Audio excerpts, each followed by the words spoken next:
আসিফের এটা এখনো আমরা কনফার্ম না, নিশ্চিত নই যে বিএনপি আসিফের জন্যই ওটা খালি রেখেছে কিনা, কিংবা বিএনপির সঙ্গে আসিফের আগাম কোনো আন্ডারস্ট্যান্ডিং হয়েছে কিনা। যদি হয়ে থাকে সেটা রাজনৈতিক কৌশল হিসেবে আমাদের দেখতে হবে। তবে এই কৌশলটা ত্যাগী নেতাদের বেড়ে ওঠায় একটা প্রতিবন্ধকতা তৈরি করে।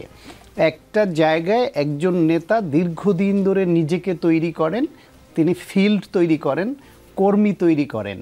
সেখানে যদি এই নিশ্চয়তাটা বেশি মাত্রায় হয়ে যায় যে কোনো সময় এসে আমার এইখানে অন্য একজন জুড়ে বসতে পারেন এবং দল আমার এতদিনের ত্যাগ তিতিক্ষা, আমার অর্থ ব্যয়, আমার সময়, মেধা, ঝুঁকি সমস্ত কিছুকে উপেক্ষা করে আরেকজনকে এখানে বসিয়ে দিবেন, জেল খাটা, নানান রকমের ত্যাগ তিতিক্ষা বলেছি, সেই ক্ষেত্রে তাদের মনে এই সন্দেহটা কাজ করে। ইভেন আমি এর আগে বিএনপির বিভিন্ন ফোরামে আলোচনা হলে একথাটাও বলতাম যে দীর্ঘমেয়াদী যে জামায়াতের সঙ্গে জোট চলেছে, সেইখানে দীর্ঘমেয়াদী জোট চললে যেই এলাকায় জামায়াতকে ছেড়ে দিত বিএনপি, ওইখানে কিন্তু বিএনপির নেতা তৈরি হতো না। কারণ নেতা তৈরি হতে হলে বাংলাদেশের যেই ধরনের রাজনীতি, তাকে প্রচুর অর্থ ব্যয় করতে হয়, ইনভেস্ট করতে হয়, সময় দিতে হয়, ঝুঁকি নিতে হয়। যদি তার মাথায় এটাই থাকে যে জামায়াতের বিএনপি দীর্ঘদিন জোট, এই আসন তো জামায়াতের নেতাকেই দিয়ে দিবে সমঝোতা হলে, তাহলে আমার এখানে এত খরচ করে ঝুঁকি নিলাম কি? ফলে বিএনপি ওইখানে গ্রোন আপ হয় না। ঠিক একইভাবে অন্য দলেও। ফলে এইটা রাজনীতির ওই দিক বিবেচনায় রাজনৈতিক গুণগত মান এবং নেতৃত্ব তৈরিতে একটা বাধা। কিন্তু শেষ বিচারে গিয়ে সব দল ক্ষমতায় যেতে চায় এবং ক্ষমতায় যাবার জন্য যেসব ইকুয়েশন আছে, যে উপদেষ্টা আসিফ মাহমুদ সজীব ভুঁইয়া বিএনপি থেকে নির্বাচন করবেন না, আপনি বিএনপির পলিটিক্স খুব ক্লোজলি দেখেন, আপনি পলিসি লেভেলের অনেক কিছু জানেন, আপনি যে না করেননি সেটা কোনো কিছুর ইঙ্গিত হয়তো দিলেও দিতে পারে।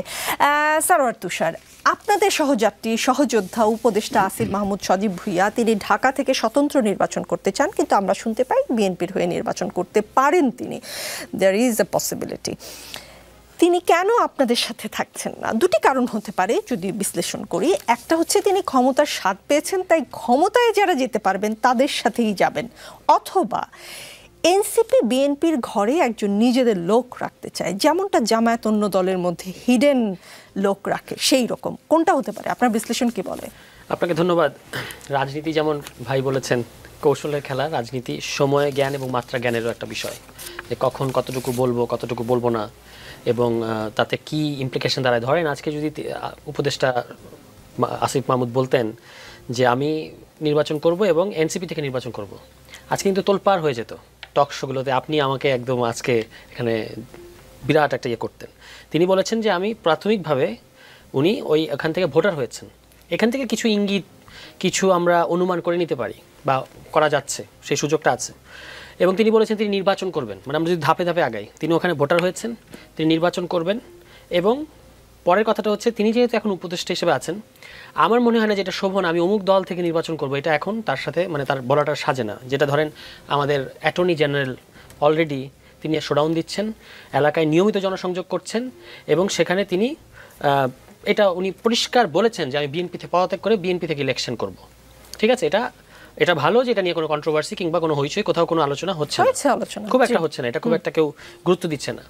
আসিফ মাহমুদ যেহেতু এখনো উপদেষ্টা আছেন, ফলে আমরা বুঝতে পারলাম যে তিনি নির্বাচন করবেন, এটুকু আপাতত বোঝা গেল।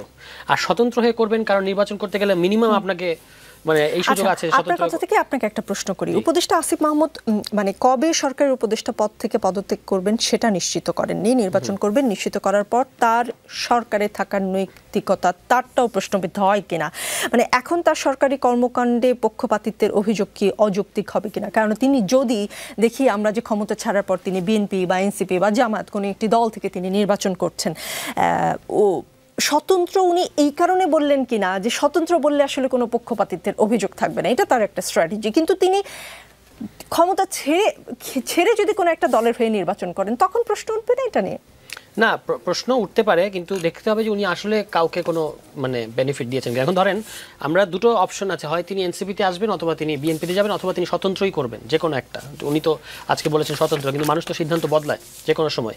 এখন আপনি এটা নিশ্চয়ই আপনার মনে আছে, বিএনপি এক সময়ে যমুনা রে যমুনা আমরা কিন্তু যামুনা বলে একেবারে প্রায় আসিফ মাহমুদের পদত্যাগের জন্য কি করে নাই, কি কোনো কিছু করা বাকি রাখে নাই। সিটি কর্পোরেশনে আন্দোলন হয়েছে, হ্যাঁ, এখন যদি গুঞ্জনটা যদি সত্যি হয়, আমরা তো গুঞ্জন জানি না, আমি বিশ্বাস করি যে তিনি স্বতন্ত্র বলেছেন, হয়তো তিনি সেটাই করবেন কিংবা এনসিপিতে আসবেন।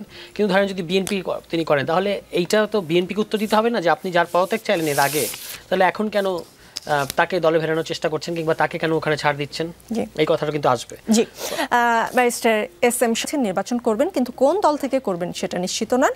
5 দিন আগে বলেছেন ঢাকা 12-র দিকে তেজগাঁ শিল্পাঞ্চল শেরেবাংলা নগর আসন থেকে স্বতন্ত্র নির্বাচন করতে পারেন। এখন বললেন যে ঢাকা থেকে স্বতন্ত্র নির্বাচন করবেন, কিন্তু কোন আসনের প্রার্থী হবেন সেটা নিশ্চিত করেননি। অথচ ভোটার হয়েছেন তিনি ধানমন্ডির, কারণ তিনি বলেছেন যে তিনি একসময় হয়তো ধানমন্ডিতে থাকতে পারেন, সেই কারণে ঢাকা 10 আসনের। এবং আমরা শুনতে পাচ্ছি যে তিনি ঢাকা 10 আসন থেকে আসলে হয়তো বিএনপির হয়ে নির্বাচনে প্রতিদ্বন্দ্বিতা করলেও করতে পারেন। নির্বাচনে অংশ নেওয়া প্রসঙ্গে তার এই যে অবস্থান, ধারাবাহিক পরিবর্তন কি আপনার কাছে মনে হয় দর কষাকষির বহিঃপ্রকাশ, নাকি বয়সজনিত অস্থিরতার প্রকাশ, নাকি তিনি আসলে এমন একটা পরিকল্পনা করছেন যেটা আমাদের এই অনুমানে নেই, তিনি জামায়াতের হয়েও লড়তে পারেন?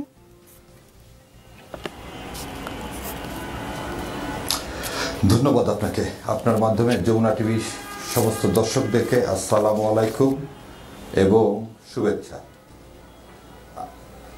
দেখেন, ক্ষমতায় থেকে রাজনীতি করা এটা ঠিক না, কারণ উনি জুলাই যোদ্ধা হয়ে তাকে সমস্ত দলেরা পাঠিয়েছিলেন কোথায়, যে মন্ত্রী পরিষদে অ্যাজ এ ওয়াচ ডগ হিসাবে। তারই আর এক সহযোদ্ধা নাহিদ কিন্তু পদত্যাগ করে এসে এনসিপিতে গেছে, এবং এনসিপিতে যখন নাহিদ এসছে, নাহিদ বলছেন আমার অন্য সহযোদ্ধারা তো ওখানে আছে। সো দ্যাট ইন্ডিকেটেড যে উনি যদি ইলেকশন করেন তাহলে এনসিপির হয়ে ইলেকশন করবেন, আর যদি উনি অন্য কোনো দলে যোগদান করেন তাহলে কিন্তু ক্ষমতায় থেকে যারা নেতৃত্বে আসে সেটা কিন্তু খুব ভালো হয়নি। দেখেন, জিয়াউর রহমান সাহেব বিএনপি তৈরি করছে, শহীদ রাষ্ট্রপতি জিয়াউর রহমান, উনি কিন্তু রাজনৈতিক নেতাদেরকে নিয়ে, জাদু মিয়ারা হচ্ছে সিজন পলিটিশিয়ান, তাদেরকে নিয়ে বিএনপি পুনর্গঠন করছেন। এবং দেখেন, জাদু মিয়ার দলের মার্কা ছিল ধানের শীষ, উনি নতুন মার্কা নেননি, ধানের শীষ নিয়েছেন। এই যে আমার ভাই একটু আগে বললেন নেতৃত্ব তৈরি করতে গেলে খরচ করতে হয়, এটা বাজে কথা হয়ে গেল। কেন বাজে কথা হয়ে গেল? মৌলানা ভাসানীরা নেতৃত্ব দিয়েছেন, জাদু মিয়ারা নেতৃত্ব দিয়েছেন, মণি সিংরা নেতৃত্ব দিয়েছেন, তাদের সব কিছু বিলিয়ে দিয়ে, জমিদারের ছেলেরা নেতৃত্ব দিয়েছেন, সব কিছু বিলিয়ে দিয়ে। ঘরে বাইরে যদি রবীন্দ্রনাথের দেখেন যে তখন যারা এদেশ স্বাধীনতার জন্য যারা যুদ্ধে কি বলবো স্বাধিকার আন্দোলনের জন্য ঝাঁপিয়ে পড়েছিলেন, তারা কেউ টাকা খরচ করেনিও যে ওখানে এমপি হবেন বলে।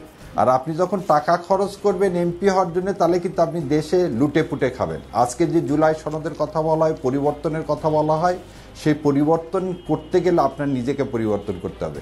এবং আসিফ সাহেব যেটা করতেছেন এটা নিশ্চয়ই নিন্দনীয় কাজ, তাকে পরিষ্কার করতে হবে। হ্যাঁ, অ্যাটর্নি জেনারেলের কথা বললেন একটু আগে আমার ভাই, অ্যাটর্নি জেনারেল তো পরিষ্কার করে বলতেছেন বাংলাদেশের এই পদ মাহবুবে আলম কিন্তু অ্যাটর্নি জেনারেল থাকা অবস্থায় টিকিট কিনতে চেয়েছিলেন। আর আজকে আসাদ সাহেব কিন্তু বলছেন যে আমি এই দলের, আমি বিশ্বাস করি তাকে কোনো নমিনেশন দেয়নি, যে আমাকে নমিনেশন দেওয়া হবে এবং আমি অ্যাটর্নি জেনারেলের পদ থেকে পদত্যাগ করে আমি ইলেকশন করব, এটা তো কোনো সমস্যা নেই। তাহলে উনি কেন ধোঁয়াশা রাখবেন? আর আপনিও একটু আগে বললেন জামাত হিডেন লোক রাখে, বোনরে এই কথাটা বলা ঠিক না। আপনি দেখেন, আমি আজকে একটা জায়গায় বলছি কেন ঠিক না শাহরিয়ার কবির, কারণ ছিল তো আর বলে দিই একটু শোনেন। আপনি এভাবে চিন্তা করেন যে আপনি রাজনীতি করেন, আপনার একটা বাচ্চা হলো, আজকে হাসপাতাল ঘিরে রাখছে, ডাক্তার আপনাকে ফোন দিয়েছে বাচ্চাটা আর 4-5 ঘন্টা বাঁচবে, আপনি দেখতে আসেন। আপনি এই 4-5 ঘন্টার মধ্যে যখন সিদ্ধান্ত নিলেন দেখতে আসার, তখন বাচ্চাটা মারা গেল। পুলিশ তখন ট্রেড করতেছে, জানাজা করতে গেলে আপনি শফিকুল ইসলাম মাসুদকে সারেন্ডার করতে হবে, আমাদের হাতে ধরা দিতে হবে, তারপরে আপনি কি করতে পারবেন, জানাজা করতে পারবেন। Just think in this way, যে ইউ আর দ্যাট মাদার, আপনার বাচ্চাটা, আপনি একজন প্রেগনেন্ট মহিলা, আপনাকে র্যাব তুলে নিয়ে আসছে, হাসপাতালে ঘেরাও করে রাখছে, ট্রেড বিটুইন ইউ অ্যান্ড আপনার হাজব্যান্ডের মধ্যে। আপনার হাজব্যান্ড একটা রাজনৈতিক দল করে, তাহলে যখন এই পরিস্থিতিটা তৈরি হয়, তখন কি আপনি বলতে পারেন? দেখেন আজকে কলকাতার যে বিমানবন্দর সেটার নাম আমাকে এক্সাম্পল হিসেবে দিয়েছেন, একটু মাঝখানে জাস্ট বলি, একটা উদাহরণ হিসেবে দিলাম। আপনি তো একটা বোন, আপনি একটা মা, আপনি এটা আরো ভালো বুঝবেন। আমাকে একটু বলতে দেন জাস্ট মাঝখানে, যে যেহেতু আপনি যে উদাহরণটা দিয়েছেন নিশ্চয়ই খুবই মর্মান্তিক। আমি ওই রকম ঘটনা যাদের সঙ্গে ঘটেছে তাদের প্রতি অবশ্যই সমবেদনা প্রকাশ করি, কিন্তু এই ঘটনা শুধু জামাত ইসলামের সঙ্গে ঘটেনি, বিএনপির সঙ্গে ঘটেছে। জামাত ইসলামীতে যেমন হিডেন উদাহরণ আছে, সেই উদাহরণ কি আসলে বিএনপিতে হয়েছে? আরও অন্যান্য গণতন্ত্র মঞ্চ বলেন, গণতন্ত্রের মঞ্চের যে দলগুলো, তাদেরকেও আমরা দেখেছি জোনায়েদ সাকিকে রাস্তায় কিভাবে ফেলে মেরেছে, এসব তো হয়েছে না? তারা তো আসলে হিডেন কোনো প্রতিনিধি কোথাও রাখেনি। জি আচ্ছা, আপনার এই উত্তরটা শোনেন না, উত্তরটা দেওয়ার আগে একটা জিনিস বলিনি। ব্যারিস্টার সুভাষ এই স্বাধিকার আন্দোলনের জন্য তিনি কোথায় কোথায় কি বেশ মানে পরিবর্তন করে রাজনীতি করেননি, পুলিশ যাতে তাকে ধরতে না পারে। এটা যদি রাজনীতির দেশের স্বাধীনতার জন্য হয়ে থাকে তাহলে বোধহয় এটা অন্যায় না। আর আপনারা একটা কথা বলে, আজকে বিএনপির বিভিন্ন মঞ্চে দেখতে পাবেন যে শহীদ জিয়ার স্মৃতি অম্লান হোক, শেখ হাসিনা জয় বাংলা, এই কথাগুলো আসতেছে। আপনি জামাতের কিন্তু কোনো জায়গায় এটা দেখতে পাবেন না। তার মানে আমরা যদি করে থাকি কিছু দেশের স্বাধীনতার জন্য আগে আন্ডারগ্রাউন্ড কোনো পলিটিক্স করে থাকি, সেটা ৩৬শে জুলাইয়ের আগে। ৩৬শে জুলাইয়ের পরে জামাতে ইসলামের কোনো জনসভায় কোনো জায়গায় আপনি এটা দেখবেন না ওই যে মানে স্বৈরাচার মনস্টারের দোসর তারা কেউ আমার মঞ্চে এসে বলে গেছে বক্তৃতা দিতে দিতে জয় বাংলা। সো একটুকুনি আমি বলবো যে সুভাষ যদি বলে থাকে, যদি রবীন্দ্রনাথরা বলে থাকে, আমাদের যদি দেশের স্বাধিকারের আন্দোলনের জন্য আমাকে হিডেন হতে হয়, কিন্তু সেটা মানি না যে আমি অন্য দলে হিডেন ছিলাম। আমি হিডেন ছিলাম কি কারণে, সেটা আপনারা এবং দেশবাসী বিচার করবেন। G S M Shahriar Kabir. আপনার যে প্রশ্নের শেষটুকু সেটা হচ্ছে ওনার এটা করা উচিত না। জি ডাক্তার সাখাওয়াত হোসেন সায়ন্ত, জুলাই সনদ ইস্যুতে সমঝোতার চেষ্টায় জামায়াতের উদ্যোগে বিএনপি কেন সম্মতি হয়নি? ফোন কল এসেছিল জামায়াতের পক্ষ থেকে। রাজনৈতিক দলগুলোর মধ্যে পারস্পরিক আলোচনার ভিত্তিতে কোনো সমাধান হলে সেটা কি ভালো হতো? হানকি পাঙ্কি শব্দের মতো এরকম সিলি শব্দ ব্যবহার করে আক্রমণ করতে পারেন তিনি। আবার অনেকে তো অনেক কিছু করে পুরো ভাসিয়েও দিতে চেয়েছিলেন বাংলাদেশ। তাদের ব্যাপক নিন্দা হয়েছে, দল থেকে সতর্ক করে চিঠি দেওয়া হয়েছে। বিএনপির মাঝারি লেভেল বা মানে ব্যক্তি বিশেষ এরকম কোনো নেতা করেছেন, একটা অ্যাপ্রিসিয়েশন তো দূরের থাকুক, আপনার এই প্রোগ্রামে বিএনপির নেতারা বিএনপির পক্ষ থেকেই নিন্দা করেছে, এমনকি দলগতভাবে বিএনপি চিঠি দিয়ে সতর্ক করেছে তাদেরকে, করেছেন।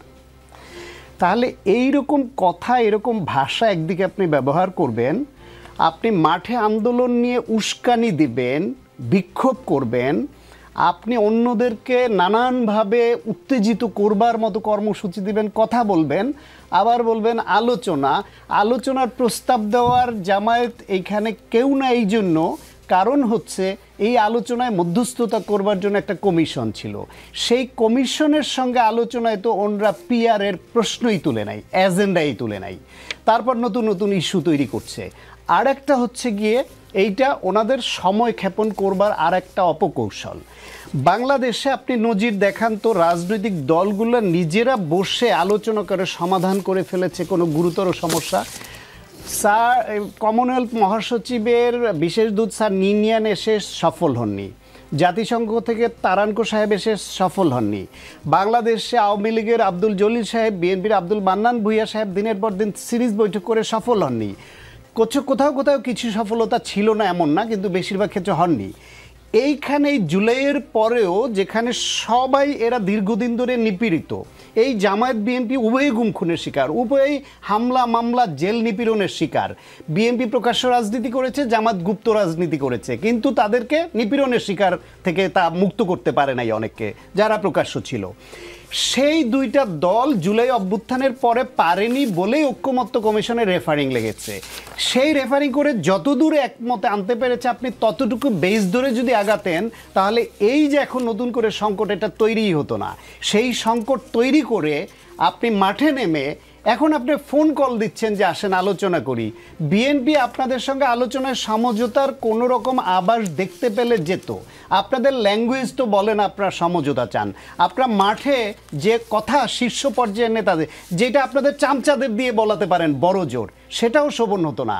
সেই কথা আপনার টপ লেভেলের লিডারশিপ যেই ভাষা, আপনি ভাবতে পারেন যে বিএনপির টপ লিডারশিপ বেগম খালেদা জিয়া, দল হিসেবে বিএনপির টপ উনি, বা তারেক রহমান বা বিএনপির মহাসচিব, জামায়াতেরও আমি নায়েবে আমির এবং আমির ওনাদেরকে ওই লেভেলে ধরিয়েই, এদের মুখে আপনি এই হাঙ্কি পাঙ্কি শব্দটা শুনতেন, এইভাবে হুঙ্কার দিয়ে বলা, এইরকম তুচ্ছতাচ্ছিল্য করা এবং ঘি আমাদের লাগবে আমরা খাবো এই বাঁকা করে এই জাতীয়, তাহলে দেখতেন আজকে এই জামায়াত ইসলাম কী রকম স্লোগান বের করতো ওই নেতাদের নিন্দা করে। আমরা লজ্জিত হতাম আমার নেতা নিয়ে, যাকে আমি ভালোবাসি, শহীদ প্রেসিডেন্ট জিয়াউর রহমানকে আমি ভালোবাসি। আমি ওই দলের অনেক নেতাদের ভালো চাই এবং আরও একটা বেটার বিএনপি হোক, দীর্ঘদিন ধরে বলে আসছি চাই। তারপরও আমাদের বিএনপির কোনো নেতা এইরকম ভাষা প্রয়োগ করলে আমি লজ্জিত হতাম এবং আমি বলতাম এটা ঠিক হয়নি। পারলে ওনারা সেটা বলুক, ওনাদের কোনো নেতার মুখে, কোনো বিশ্লেষকের মুখে, কোনো পেশাজীবীর মুখে আজকে পর্যন্ত আমি শুনলাম না যে হ্যাঁ ওনার এই ভাষা প্রয়োগটা রাজনীতি সুলভ হয়নি। পরিবর্তিত যে রাজনীতি আমরা চাই, বিএনপির যারা খারাপ করেছে খারাপ বলছি, তো এখনও খারাপ বলছি, এবং তাদের মধ্যে অনেকে নমিনেশন পায় না, সে নমিনেশন না পাওয়ার পেছনেও ওই ভূমিকা একটা কন্ট্রিবিউট করেছে বলে ধারণা করি আমরা। দেখি আজকের এই অনুষ্ঠানে barrister S M Shahriar Kabir সরিটরি কিছু বলেন কিনা, আসবো তার কাছে। সমঝোতার জন্য সরকারের বেঁধে দেওয়া 7 দিনের সময়সীমা আগামীকালই শেষ হচ্ছে, ফলে শেষমেশ জুলাই সনদ বাস্তবায়নের বিষয়ে চূড়ান্ত সিদ্ধান্ত সরকারকেই নিতে হবে বা দিতে হবে। রাজনৈতিক সূত্রগুলো বলছে কার্যত বিএনপির অনাগ্রহে দলগুলোর মধ্যে আলোচনার উদ্যোগ এগোয়নি এবং বিএনপি এই মুহূর্তে কোনো রাজনৈতিক পক্ষের উদ্যোগে আলোচনায় বসতে খুব একটা ইচ্ছুক নয়। তবে সরকার উদ্যোগ নিলে তারা আলোচনায় বসবে। বৃহস্পতিবার বিএনপি স্থায়ী কমিটির সভায় এরকম ধরনের সিদ্ধান্ত হয়েছে। এখনো পর্যন্ত এই হচ্ছে সিচুয়েশন। এই সিচুয়েশনে সরকার রাজনৈতিক দলগুলোকে যে সময় দিয়েছিল এবং ফল আসলো না, এখন যদি সরকার একটা সিদ্ধান্ত দিয়ে দেয়, আবার মিটিং হলে আবারও ধরেন কোনো সিদ্ধান্ত আসলো না, রাজনৈতিক দলগুলো মানবে, এনসিপি মানবে? প্রথমত এই পুরো সংকটটার জন্য 90% দায় এই সরকারের এবং কমিশনের। কারণ সরকার একটা সাপলুডু খেলা শুরু করেছে। আমরা সবার নানা ধরনের দ্বিমত আছে, সেগুলোকে এক ধরনের মোটামুটি কাটছাট করে আমরা একটা জায়গায় করতে করতে 96-তে গেছি, ওখানে সাপের মুখে নিয়ে আবার সরকার 3-এ নামিয়ে আনতে চাইছে। এটা তো আপনি করতে পারেন না। এই যে 7 দিনের একটা অদ্ভুত কাণ্ড সরকার করলো, মানে আপনারা বসেন, আপনার কাছে গোল দেওয়ার জন্য বল রেডি, আপনি গোল দেবেন, আপনি দলগুলোকে বলতেছেন যে তোমরা ফাউল করো।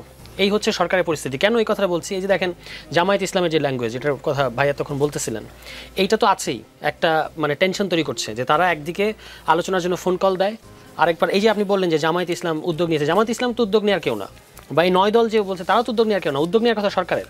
কিন্তু এই জামায়াত ইসলাম যখন আপনার 11 তারিখ সম্ভবত তাদের একটা প্রোগ্রাম আছে, এরা আবার দেখেন বিএনপির দিক থেকে প্রতিক্রিয়া কি, বিএনপি বলছে এখন যদি আমরাও রাস্তায় নামি তাহলে তো একটা মুখোমুখি সংঘর্ষ হবে। তাহলে এই যে আপনার শিরোনামের মধ্যে আছে টানাটানি, সরকারের টানাটানির মধ্যে পড়েছে। তো এই পরিস্থিতি তো সরকার তৈরি করেছে।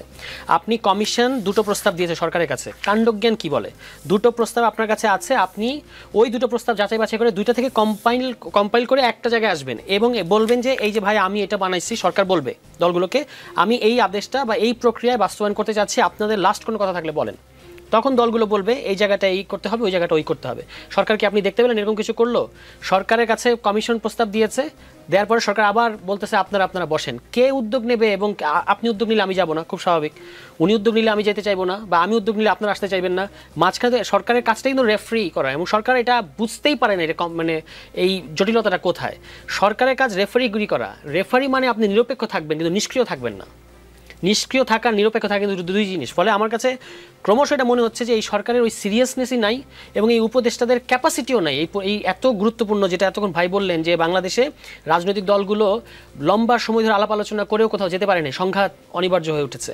কিন্তু এই সরকারের ভেতরে যারা আছে তাদের এই ক্যাপাসিটি নাই যে কিভাবে সবাইকে এক জায়গায় আনবে। ঐক্যমত্য কমিশনের নামে আমরা অনেক আলাপ আলোচনা করলাম, সেটা একটা পর্যায়ে গেল, এখন আবার সরকার এটা ঠেলে দিচ্ছে। আপনি সামনে হচ্ছে তফসিল ঘোষণার সময় ঘনিয়ে আসছে, এখনও এটা আমরা সেটেল করতে পারি নাই, যেটা কিন্তু অলরেডি সেটেলড। আপনি দেখবেন 2টা সুপারিশ যদি ভালো করে যাচাই বাছাই করেন, টেকনিক্যালিটিস নিয়ে কিছু আমাদের সবার মধ্যে কিছু অবজারভেশন আছে, কিন্তু এই কেউ অস্বীকার করতে পারবে না কোনো দল। যদিও বাইরে এখন বিএনপির বক্তব্য খুবই উদ্বেগজনক। বিএনপি বিশেষত আমির খসরু মাহমুদ সাহেব যে কথাগুলো বলছেন, উনি তো পারলে এটা বলে দেন যে সালাউদ্দিন সাহেব বিএনপিকে প্রতিনিধিত্ব করেন না, পারলে এটা বলে দেন। উনি কিন্তু বলছেন যেটা আমরা উদারতা দেখিয়েছি, মানে এটা তো এক ধরনের মানে কি বলবো, এটা খুব অডাসিটি কিন্তু, যে আমরা বিএনপি উদারতা দেখিয়েছি কমিশনের ভেতরে, কিন্তু এই কথাটা তো আপনি বলতে পারেন না, মানে বলার কোনো ইয়ে নেই। সমস্ত দল একমত হয়েছে, আপনার কিছু বক্তব্য আছে, অন্য দলের আছে, অন্য দলের আছে, এই সবগুলো মিলে কিন্তু আপনি যদি সুপারিশটা ভালো করে যাচাই বাছাই করেন, এখানে প্রায় কোনো দলেরই 100% কোনো কথা নেওয়া হয় নাই, কিন্তু সব দলেরই, বিশেষত এই তিন দলেরই সব কথারই রিপ্রেজেন্টেশন এখানে আছে। এখানে আদেশের কথা আছে, এখানে গণভোটের কথা আছে, এবং এখানে আগামী সংসদকে দ্বৈত ক্ষমতা দেওয়ার কথা আছে। সিম্পল আলোচনাটা শুধু নোট অফ ডিসেন্ট এবং হচ্ছে আপনার বাধ্যতামূলক কিভাবে করা যাবে গণভোটকে, যেটা সালাউদ্দিন ভাই কিন্তু বলে এসেছেন কমিশনের সবার পুরো জাতিকে সাক্ষী রেখে উনি বলেছেন যে গণভোটের রায় চূড়ান্ত। তাকে যখন আপনারা প্রশ্ন করেছেন সাংবাদিকরা যে গণভোট যদি পরে সংসদ না মানে, বলছে এটা তো প্রশ্নই আসে না, কারণ গণভোট মানেই হচ্ছে এটা চূড়ান্ত। কিন্তু এখন দেখেন বিএনপির তরফ থেকে কি বলা হচ্ছে, কিসের গণভোট, গণভোটের কোনো বিধান নাই, গণভোটের বিধান নাই দেখেই সালাউদ্দিন আহমেদি, আমি বারবার ওনার রেফারেন্সটা কেন দিই, কারণ আমরা বললে এটা খুব গ্রহণযোগ্য হয় না, তো উনি বললে তো যেহেতু উনি সিজন পলিটিশিয়ান, উনি বললে সেটাই চূড়ান্ত কথা হয়। উনি বলেছেন যে আপনার সংবিধানে কিছু বিশেষ ক্ষেত্রে গণভোটের বিধান আছে, কিন্তু আপনার জাতির সামনে গণভোট হবে না সেটা বলছে না তারা, একই দিন না আপনি দেখেন বলছে যে গণভোটের কোনো বিধান নাই, নির্বাচনের দিন করেন আর আগে করেন, এটা কোনো মিনিংলেস, এগুলো বলতেছেন আমির খসরু মাহমুদ বলতেছেন, এবং এটা ইকো করা হচ্ছে আরেকটু মহানগর পর্যায় থেকে। তো উনি কিন্তু বলেছেন যে গণভোট জাতীয় প্রশ্নে যে কোনো সময় করার সুযোগ আছে, এটা আপনার সংবিধানে থাকুক বা না থাকুক। সংবিধানে তো সব লেখা থাকে না, আপনি তো আর প্রেডিক্ট করতে পারেন না যে আগামী 5 বছর পরে আপনার জাতির সামনে কী ধরনের পরিস্থিতি আসবে। ফলে সেই ধরনের পরিস্থিতিতে যদি সরকার, শুধু দল বা শুধু প্রশাসন মিলে সিদ্ধান্ত নিতে না পারেন, তখন আপনার জনগণকে ডাকতে হবে, এটাই গণভোট। তো এই গণভোটের মানে বিএনপি যদি গণভোট না বুঝে, বিএনপির ইতিহাসে 2বার গণভোট জড়িত আছে, একবার জিয়াউর রহমান সাহেবের সময়, আরেকবার বেগম খালেদা জিয়ার সময়, এখন বিএনপি এর বিরোধিতা করছে। Barrister S M Shahriar Kabir, কবি ও চিন্তক ফরহাদ মজহার একটা কথা বলেছেন একটা সেমিনারে, যে রাজনৈতিক দলগুলো বিভিন্ন কর্পোরেশনের বিভিন্ন স্বার্থকে রক্ষা করে, তাই তাদের মধ্যে মতৈক্য হবে না। জামায়াত আসলে কোন কর্পোরেশনের স্বার্থকে রক্ষা করে? রাজনৈতিক দলগুলো কি আসলে একসাথে হতে পারবে, মানে যদি প্রধান উপদেষ্টা ডাকেন বা সরকারের তরফ থেকে ডাকা হয়? আপনারা যে ফোন করেছিলেন সেটা তো খুব একটা কাজ হলো না। দেখেন, আমার ভাই প্রথমে একটা কথা বলছেন, আমি একটু বলতে চাই, আমিরে জামাত ডক্টর শফিকুর রহমান এই ধরনের কোনো কথা বলেননি। আর নায়েবে আমির সাহেব যেটা বলছেন সেটা যদি আমার ভাইকে আঘাত করে থাকে, আমি তো আমি বলতে পারি, মাপ চাইতে পারি, আমি অনেককে ক্ষমা সুন্দর দৃষ্টিতে বলতে পারি, এতটুকুই আমি বলতে পারি। কিন্তু কথাটা যদি যুক্ত করেন, আপনি বললেন আপনার ভাই যদি কষ্ট পেয়ে থাকে, আপনারা ক্ষমা চাইলে সবসময় একটা যদি যুক্ত করে ক্ষমা চান, প্লিজ বলেন। শোনেন, বোন বলি, যদি বলি কি কারণে, শোনেন, দুইটা জিনিসকে দুই রকম ভাবে কি করা যায়, মিনিং করা যায়। যেমন ছোটবেলায় কনডেন্স মিল্ক, আমি জানি না আপনারা খেয়েছেন, কনডেন্স মিল্ক খাওয়ার জন্য আমি খুব বাসায় মেয়ের খেয়েছিলাম, কারণ কনডেন্স মিল্ক খাইতে গেলে ওর মধ্যে আঙ্গুল ঢুকে দিয়ে বাঁকা করে খাইতে হতো। মা সবসময় বলতো চামচ থাকতে এই কাজ করতে হবে, কারণ আমাদের কাজ ছিল চট করে আঙ্গুলটা ঢুকাই দিব, দিয়ে তুলে নিয়ে মুখে নিয়ে দৌড়। কেন? সকালে তো খাইতাম আর চায়ে খাইতাম, অন্য সময় তো খেতে দিতেও না। তো হয়তো উনি এই মিনিংটা করে বলছেন, দেখেন আমাদের আঙ্গুলটা বাঁকা করে ঘি খাইতে বলেন না, তার মানে বলতে চেয়েছেন রূপক অর্থে আন্দোলনে আমাদের আসতে বাধ্য করেন না।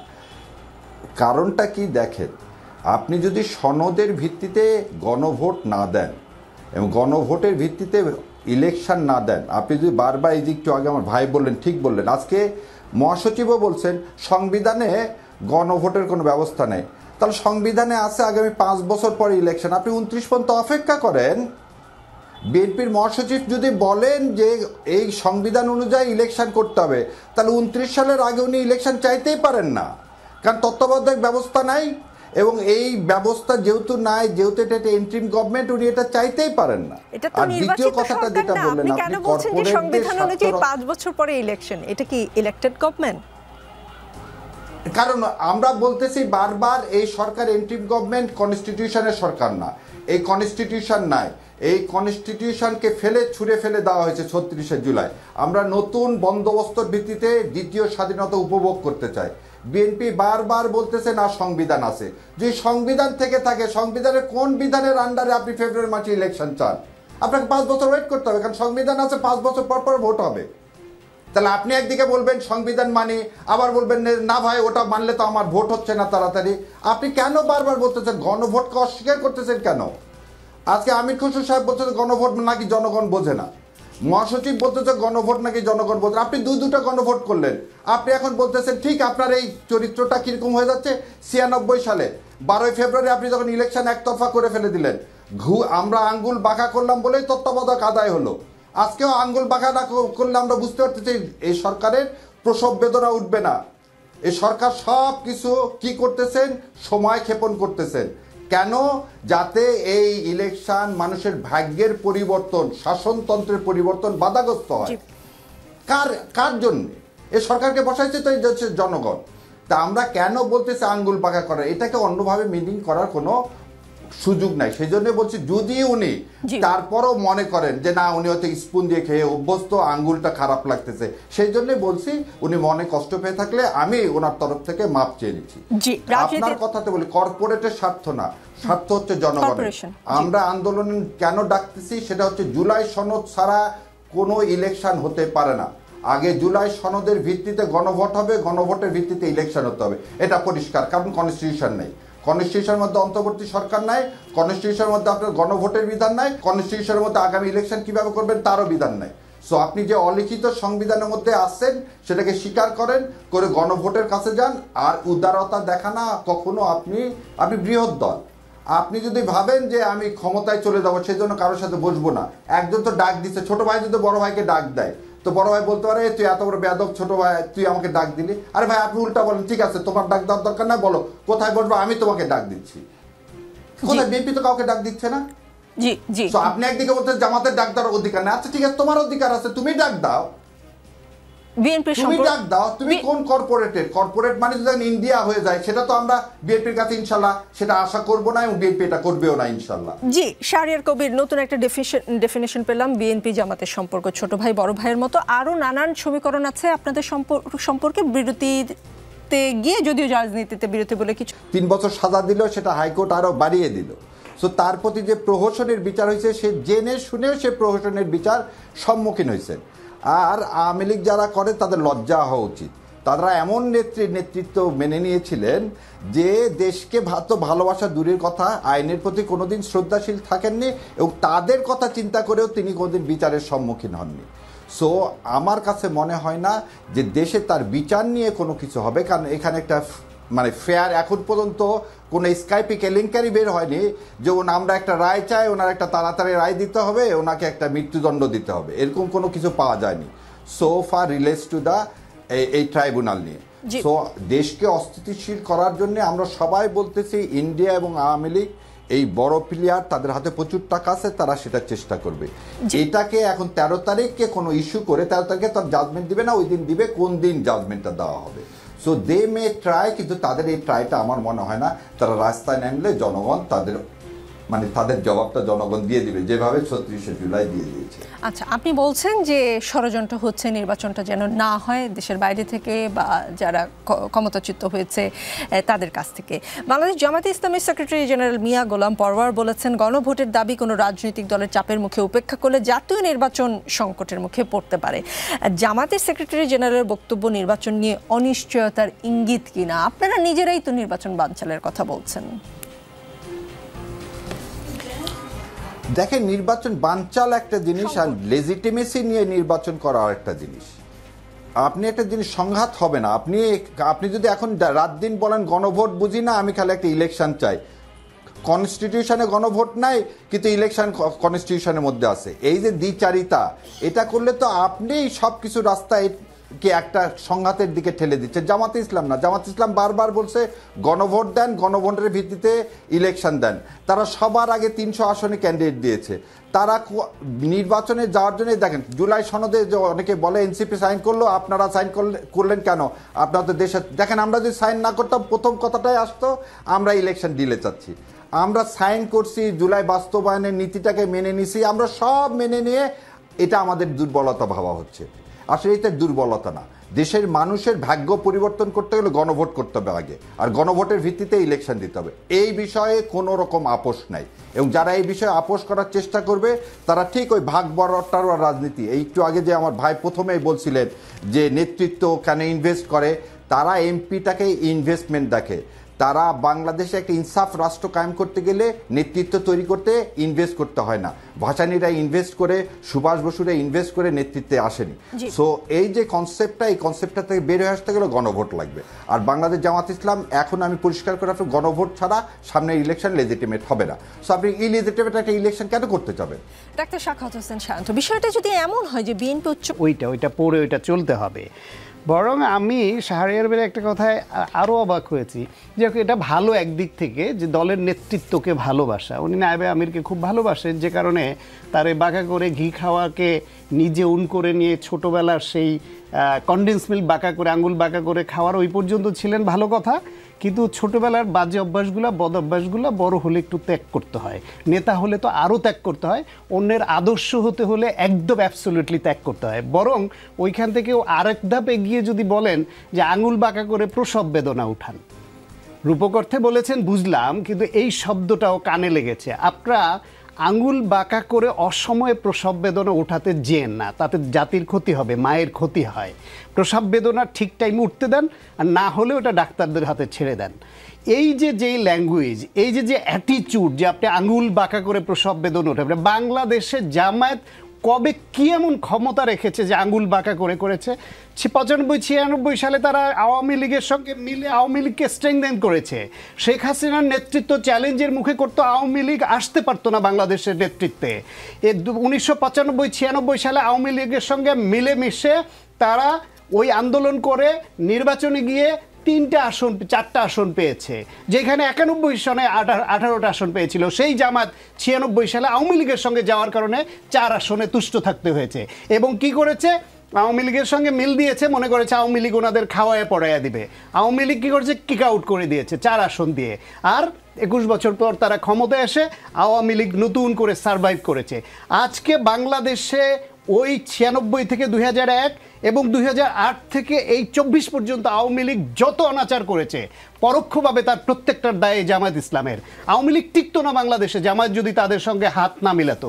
1986 সালে এরশাদ যখন নির্বাচন করে, সেই নির্বাচন সবাই বয়কটের ঘোষণা দেয়। শেখ হাসিনা লালদিঘির ময়দানে গিয়ে বলে আসে যে যারা যাবে জাতীয় বেঈমান হবে।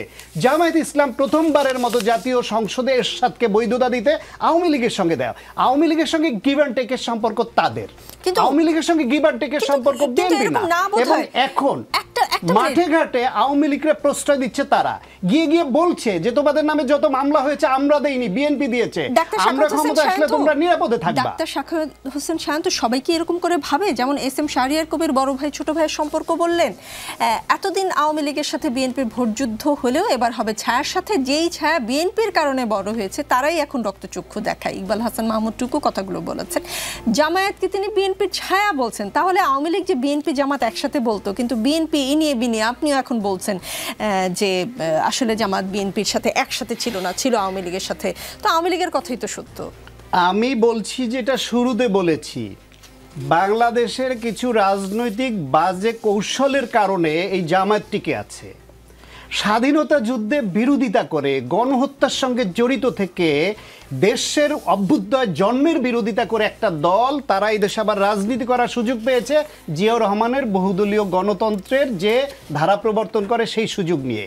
তারপর সেই দলটা কোনোভাবে রাজনীতি করছিল, তাকে এই আওয়ামী লীগ এবং বিএনপি বড় দুইটা শক্তি শুধু এই রাজনৈতিক কৌশলের কারণে এইদিক ওদিক করেছে, আর তারাও এর কোলে একবার ওর কোলে একবার করেছে।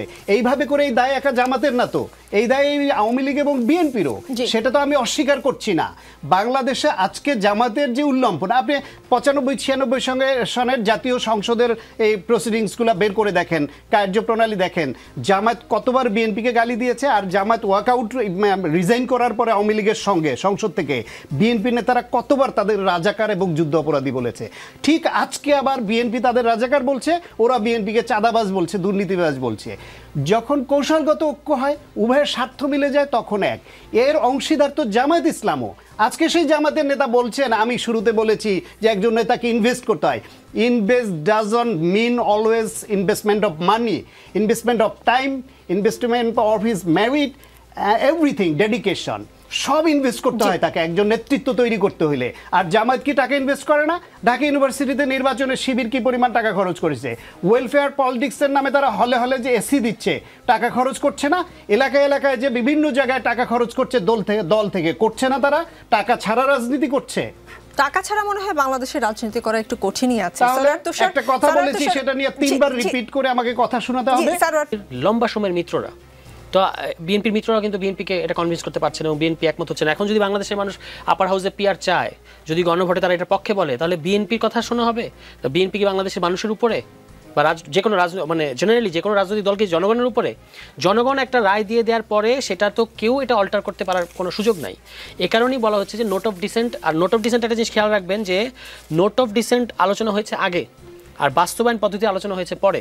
এখন বাস্তবায়ন পদ্ধতিতে যখন গণভোটের সবাই এসে একমত হলো, তখন আপনি নোট অফ ডিসেন্টের ব্যাপারে কী করবেন? যখন আমরা যদি আগেই জানতাম যে গণভোট এইভাবে আমরা বাস্তবায়ন করব, তাহলে কিন্তু নোট অফ ডিসেন্টটা এইভাবে থাকতে পারতো না। মানে নোট অফ ডিসেন্টটা তো আমার এটার সাথে একমত আছি, আমি এটার সাথে দ্বিমত আছি, আর পরবর্তীতে আমি বাস্তবায়ন করতে যাচ্ছি গণভোটে। তো গণভোটে আপনি যদি একটা জিনিসকে পাঠান, সেটাতে নোট অফ ডিসেন্টের কী দ্বিমত থাকে? যেমন ধরেন জিয়াউর রহমান সাহেবের যে 19 দফা, এখন এটা আপনি পাঠালেন গণভোটে যে আপনি কি জিয়াউর রহমানের কর্মপরিকল্পনা এগুলোর সাথে একমত? তো জনগণ কি বলবে আমি 12টার সাথে একমত, 7টার সাথে একমত না? এটা বলার কোনো সুযোগ আছে? এটা আমি একমত মানে দি হোল প্যাকেজের সাথে একমত। কোনো জিনিসের ব্যাপারে দ্বিমত এমনকি জনগণেরও কোনো অংশে থাকতে পারে, কিন্তু ওভারঅল যে উদ্যোগ আপনি এটার সাথে একমত হয়েছেন। সংবিধান একটা বিরাট বড় সংবিধানের পরে যখন গণপরিষদে একটা সংবিধান বানানো হয়, সেই সংবিধানকে গণভোটে পাঠানো হয় না? তো জনগণ কি প্রত্যেকটা ধারা উপধারার সাথে একমত দ্বিমত ওইভাবে যাচাই বাছাই করে তারপর দেওয়া হয়, বা এরকম নোট অফ ডিসেন্টকে আলাদা করা হয়? এগুলো অ্যাবসার্ড, এবং এগুলো বিএনপির আমার ধারণা নিজের কানেই অড লাগে যখন বিএনপি এভাবে কথাগুলো বলে। মানে তারা যখন বলেন এবং তারা বুঝতে পারেন যে এগুলো খুবই অযৌক্তিক কথা, কিন্তু এখান থেকে মানে তারা এক ধরনের, যেহেতু তারা সবচেয়ে বড় দল এবং তারা যে ল্যাঙ্গুয়েজে কথা বলেছেন, যেমন মেজর হাফিজ সাহেব বা আমির খসরু দুজনেই কিন্তু স্থায়ী কমিটি মেম্বার, তারা বলছেন যে কিসের গণভোট এবং কমিশন কি বলেছে এটা পাত্তা দেওয়ার কোনো সময় নাই। এটা 1 বছর আলোচনার পরে এই কথাগুলো বলছেন, এগুলো খুব অ্যালার্মিং কথা। এবং স্যার তুষার, এই যে গণভোট, উচ্চকক্ষে পিআর, নানান ধরনের কথা নিয়ে, সংস্কার, এতদিন ছিল সংস্কারের কথা তো একটার পর একটা ইস্যু তৈরি হচ্ছে। মির্জা ফখরুল ইসলাম সাহেব একটি গুরুত্বপূর্ণ কথা বলেছেন। তিনি বলেছেন যত সংকট দেখানো হচ্ছে সবই তৈরি করা, দেশের মানুষ এত কিছু বুঝে না, তারা শুধু ভোট দিয়ে শান্তি চায়। পেঁয়াজের দাম 5 দিনে 40 থেকে 60 টাকা বেড়েছে। আমার মনে আছে আগে অনুষ্ঠানে যে কোনো দ্রব্যের মূল্য খানিকটা বাড়লে আমি এটা নিয়ে আসলে তৎকালীন সরকারের প্রতিনিধিদের প্রশ্ন করতাম, তাদেরকে জবাবদিহিতার আওতায় আনার চেষ্টা করতাম। এখন কি তৈরি করা সংকট নিয়ে সকলেই এত ব্যস্ত হয়ে পড়েছে যে নিত্যপণ্যের জরুরি বিষয়গুলো আলোচনার টেবিলে চাপা পড়ে গেছে? মানুষ আসলে শান্তি যে চায়, মানুষ আসলে কিসে শান্তি পাবে সেটা পলিটিশিয়ানরা আসলে খুব বেশি মানে তাদের মাথায় ওগুলো নিয়ে খুব বেশি একটা কাজ করছে না। হ্যাঁ, এই অভিযোগ তো বিএনপিকে সবচেয়ে বেশি এই অভিযোগের জন্য দায়ী হলো বিএনপি। কারণ বিএনপির কাছে মানুষের একমাত্র সমস্যা হচ্ছে ভোট। কিন্তু এই যে রাষ্ট্র কাঠামোর সংস্কার, একটা যেটা আপনি বলেছেন দ্রব্যমূল্য বাড়ছে কিংবা আরও যে সমস্যা, এগুলো আলোচনা আসতে পারে না, এটা সত্য। কিন্তু ধরেন যেগুলো করলে আমাদের রাষ্ট্রের গুণগত একটা পরিবর্তন হবে, এগুলো কি মানুষ চায় না? এটা যদি আপনি বলতে চান, আবার সেই মানুষের ভোটে আপনি ক্ষমতায় আসতে চান, মানে এটা কি আপনার কাছে মনে হয় না যে এটা কন্ট্রাডিক্টরি? বিএনপির কাছে ইলেকশন ছাড়া এবং তাদের ক্ষমতায় আসা ছাড়া এই মুহূর্তে আর কোনো এজেন্ডা নেই। এটা গত 1 বছর ধরে আমরা দেখতে পাচ্ছি। কিন্তু আপনি যে কোনো মানুষকে জিজ্ঞেস করেন, এই যে বলা হচ্ছে মানুষ এগুলো বোঝে না, এগুলো যে বাংলাদেশের মানুষের কাছে কত বড় মস্করা। আজকে আমরা প্রায় 70টা শহীদ ফ্যামিলি আমাদের অফিসে এসেছে, সেখানে আমরা তাদের কথা শুনেছি। আপনি যদি আই উইশ যে বিএনপি মহাসচিব, উনি একজন মানে রেসপেক্টেড পলিটিশিয়ান, তিনি যদি এই শহীদ ফ্যামিলির, এর মধ্যে কারা, শহীদ ইয়ামিনের বাবা ছিলেন, শহীদ ফারহানের বাবা ছিলেন, তারপর শহীদ ইব্রাহিমের বাবা ছিলেন, এই ধরনের যারা মানে আমাদের পরিচিত আর কি, তারা কি বলছেন জুলাই সনদের আইনি ভিত্তি নিয়ে, এটা তার শোনা উচিত ছিল। তারা প্রত্যেকটা জিনিসের ব্যাপারে কিন্তু আমরা যেভাবে ভাবি যে তারা বোঝে না, পরিবারের অনেকে তো আবার বিএনপিতে যোগও দিয়েছে, সেটা দেবে। হ্যাঁ, তাতে করে এটা প্রমাণিত হয় যে তারা এগুলো চায় না। ফলে যখন উনি এটা বলেন, তখন কিন্তু এটা আসলে সবার সাথে এক ধরনের মানে আমি বলবো যে অবজ্ঞা করা হয়। বাংলাদেশের মানুষ ডেফিনেটলি আগের মতো বাংলাদেশ চায় না। তো আগের মতো বাংলাদেশ না চাইলে আপনাকে জুলাই সনদ বাস্তবায়ন করতে হবে। এটার সাথে তো নির্বাচন কিংবা ভোটের কোনো সমস্যা নাই, মানে ভোটের কোনো কন্ট্রাডিকশন নাই। বরং আপনি যখন এটাকে বাধা দিবেন, বলবেন যে শুধু ভোট করে দাও, তখনই একটা অস্থিতিশীল পরিবেশ তৈরি হবে। এটার জন্য তো তখন বিএনপিকেও দায় নিতে হবে। জি, ডাক্তার সাখাওয়াত হোসেন শান্ত, লন্ডন বৈঠকের পর সরকারের সাথে বিএনপির যে উষ্ণ সম্পর্ক ছিল সেসব হয়ে গেছে। ব্রেকআপ না হলেও মানবিমান যে পর্ব যে চলছে এটা তো বুঝাই যায়। সেটা হচ্ছে আপনার সব কিছু ঘুরে ফিরে, আমি স্ট্রেট ফরওয়ার্ড বলতে পছন্দ করি, তাতে কেউ যাই বলেন না বলেন, এটা রাজনীতিতে শেষ কথা বলে কিছু নাই। বাংলাদেশে এই কথাটা যত আপনি খারাপ ভাবেন সেটাই প্রযোজ্য। শেষ কথা বলে কিছু নাই বলেই কখনো লন্ডন বৈঠকে সমঝোতা হবে, আবার দূরত্ব হবে। কখনো এনসিপি সরকারকে একেবারে সব কিছুতে ব্ল্যাঙ্ক চেক দিয়ে দিবে, কখনো আবার গালি দিবে। কখনো এনসিপি জামায়াতকে ভালো কথা বলবে, আবার প্রতারক বলবে। আবার কখনো জামায়াত বিএনপি খুব সখ্য থাকবে, একসুরে কথা বলবে, আবার জামায়াত বিএনপি একে অপরকে যা তা বলে গালিগালাজ করবে। এইটা বাংলাদেশের রাজনীতির সঙ্গে যুক্ত। এ থেকে উত্তরণ ঘটাতে পারলে ভালো হতো, কিন্তু আনফর্চুনেটলি বাংলাদেশের কোনো রাজনৈতিক শক্তিকেই এর বাইরে আমরা দেখছি না। এবং সরকারে যারা আসে তারাও একরকম চালাকির আশ্রয় নেয়। এই সরকার যদি এত চালাকির আশ্রয় নিয়ে বিভিন্ন পক্ষ নিয়ে না খেলতে যেত, তাহলে আজকে যেই সংকট এটা কিন্তু হতো না। তারা হয় নিজেদের দায় এড়ানোর জন্য, অথবা অন্যদের মধ্যে খেলাটা চালু করে দিয়ে নিজেরা একটু নিরাপদ থাকার জন্য একটা কৌশলের আশ্রয় নিয়েছে। এটা ভালো কৌশল না, দেশের জন্য, গণতন্ত্রের জন্য এটা শেষ সময় এসে ভালো হলো না। যেই বিষয়গুলো সব দলগুলো একমত হয়েছে, শুধু সেটুকুকে মানার জন্য যদি সবাইকে অনুরোধ করতো যে বাকিটা আপনি ইলেকশনের পরে নিজেরা ঠিক করে নিয়েন, তাহলেও কিন্তু কেউ কেউ মনক্ষুণ্ণ হলো হয়তো মানত।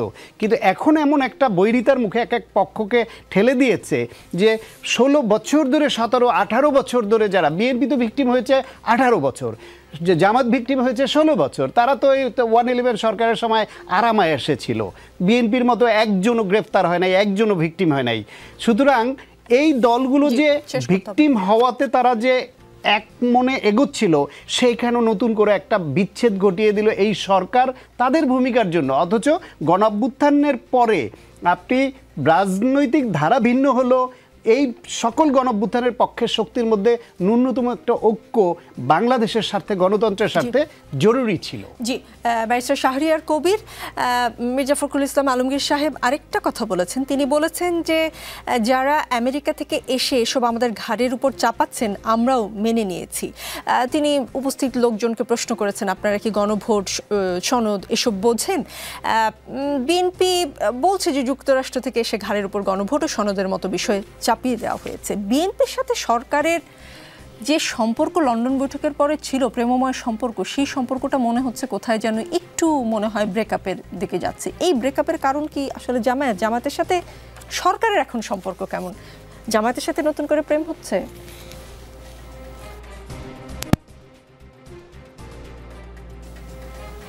ব্যারিস্টার কবির,